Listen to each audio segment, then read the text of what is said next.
What's up guys, and welcome back to the channel. Today we are going to take the Corsa to the dyno. We're probably not going to get a dyno tuned today because we're like in the back of the queue. So it's going to go, and then hopefully within this week it might get tuned. Don't know, it all depends on power and if something goes wrong. You never know. Unfortunately with building cars and stuff, it's never as simple as just getting it done, or at least in my experience. Some people are lucky, but I'm not that lucky. So today we're going to take it. I'm just going to quickly go, and then we're going to pick the car up and then go to the dyno. Cool, so I'll meet you at when we're picking up the car. Yeah.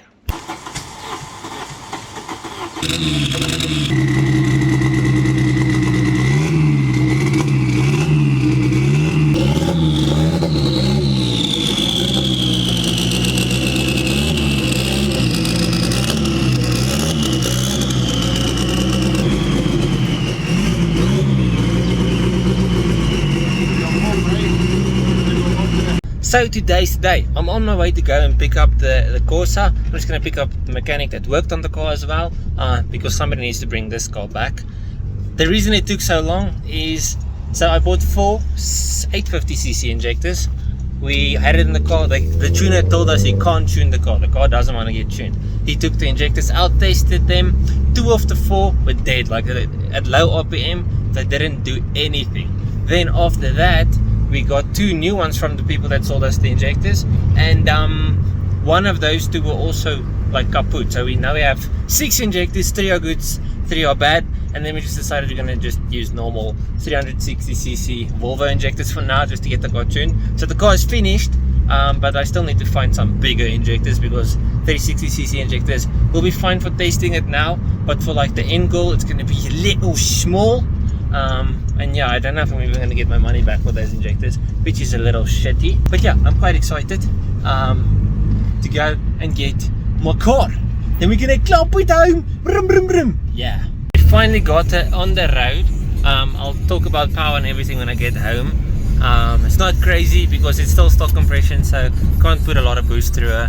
She's only pushing like 0.4 bar, which is very little. Not a lot of boost. Okay, so I'm home. I will share the car and everything now. I just want to go over the problems we've got and power. Okay, so firstly, the car is running a bit hot. The oil temperature is getting pretty high every time you like go full throttle. The water seems fine, but the oil's too hot, so we have to get an oil cooler like ASAP. Second thing, for some reason it's got a bit of turbo lag, and it's a very small turbo. So I've got a T2, so it's like a 40 something millimeter turbo, and it only boosts after 3000, so that's quite a lot of lag, which isn't ideal. But I'm gonna go bigger. Maybe it's got a really big exhaust housing, even though it's got a small compressor size. Not sure, but for now, so the car's still completely stock internal, so you're running high compression. It's a C20XE high compression motor, which is not ideal for boost. So we're running very low boost. We're running 0.4 bar, which is like 10 psi, maybe. I think it's around about 10 psi. Yeah. So it's very little. Okay, 124 kilowatt there on the wheels at 0.4 bar, and that's at 5500 rpm, and she revs to just under 7, but it falls off anyway there because the turbo is small. So I just think he got off of it because it doesn't matter, because you're anyway going over. And then it made 245 newtons. That's actually quite a lot on the wheels at 5000 rpm.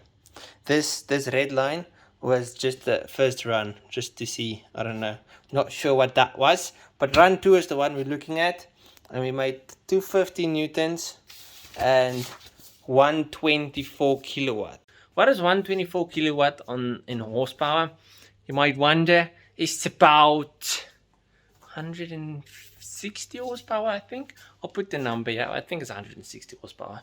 If I get that right, I'm going to be very proud of myself. So let's say 160 horses, 250 newtons about on the wheels with the baby turbo, and the car was difficult to tune because it's high compression, like I said. And remember, this is pump fuel. This is not ethanol. On ethanol, we would have made it quite a bit more, because ethanol likes high compression, where pump fuel really doesn't. Okay, now you might wonder what is next, like what is the to-do list on the car. So next, first things first, oil cooler, obviously, okay? I'm going to keep the small turbo for a while. I want to just make sure everything is perfect, and then I'll go big turbo, okay? So for now, we're going to keep the small turbo. But first, oil cooler, then pistons, which I already have. If you look here, I've got a set of, I don't know if it's forged or semi-forged, but it's a set of drop compression pistons, so we can run pump fuel. If you look at that, got a whole set of it for the engine. So we're gonna run that, then get its KS pistons. If you want to know what brand it's KS, like K for Kraken, S for Silly. Yeah, so it's a set of KS pistons. I want to get a set of KS conrods, ALP crank bolts, ALP head studs. Get the C20 LET head gasket because that's metal. The one I put in there now is rubber. We want the metal gasket because that drops the compression a bit more. Then we can put the boost lacquer high, make sure everything works perfectly. If it works perfectly, then we do the clutch, big turbo, and then it's gonna spin. So I don't have to do the axles and that straight away, but that's gonna have to come down the line as well. So for now, let's move to the actual car, the driving, everything. It weighs like nothing, and it makes 120 on the wheel, so it's not bad. Okay, so we are officially in the car. She sounds insane, but I have to say I'm not going to be able to do one-handed pulls. She power of torque steers a little. She's a little all over the show, but it does scrape a bit. That exhaust in the front makes a bunch of noise. But just listen. It's like it sounds so nice. But yeah, it scrapes a lot. And on the baby boost, it's not like anything crazy, but it is quite fun. But it is a bit scary as well because, like I said, it torque steers, and the steering wheel is very light. I don't know why, because it doesn't have power steering. So why is it so light? She gets hot quickly. We're already at 90 degrees oil temp, and 100 degrees water. So that didn't take very long. Like I said, we've got to get a coolant quickly. But she does pull quite nicely for 120 kilowatt. It feels like more than 120 kilowatt, if I'm completely honest. Like, it feels like a decent amount. I mean, just listen. I'm not gonna go too hard on the car. I'm not happy with this. The oil pressure is not high enough. Something is wrong there. So at idle, the oil pressure is quite low, which I don't like. So we've got to fix something there. But other than that, this thing is scary, but a lot of fun. I think the end of the project is going to be a lot of fun. This thing sounds so insane. I don't understand how it sounds this good. It's great.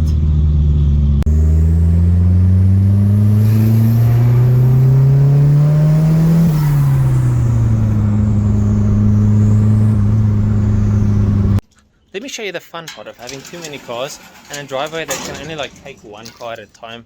So if one goes in the way, you've got to move the whole bunch. In order to get that car in, I've got to move that car there at the top. Okay, but there's no parking to put that car because that car is standing where I would have normally parked that car. This car is also in the way, so I can't move that there. And then, yeah, so now what I've got to do, well, first let's just close the bonnet and then get this car out, park it somewhere else. Get the other car in to there, and then when that car's in, I can bring this car back in. Easy. I know you guys probably wanted to see more of this car, like me, more driving, more accelerations, maybe like outside rollers, all of that stuff. Trust me, I wanted to do that as well, but because of this whole oil thing, I don't want to risk the motor before I get everything fixed. So that's how it looks in the moment on the inside. But the problem I've got is as soon as you start to drive the car properly, number one, the oil temp goes to like there, 95 to 100, which isn't horrible, but not perfect, not great. Water rises to about 90, which isn't that bad, it's actually okay. But my oil pressure on idle is like next to nothing. It's just above like 0. Like, that's not good. When it's hot, this thing has got no oil pressure on idle. Like, if you drive it, it goes up, but on idle, there's like fuck all.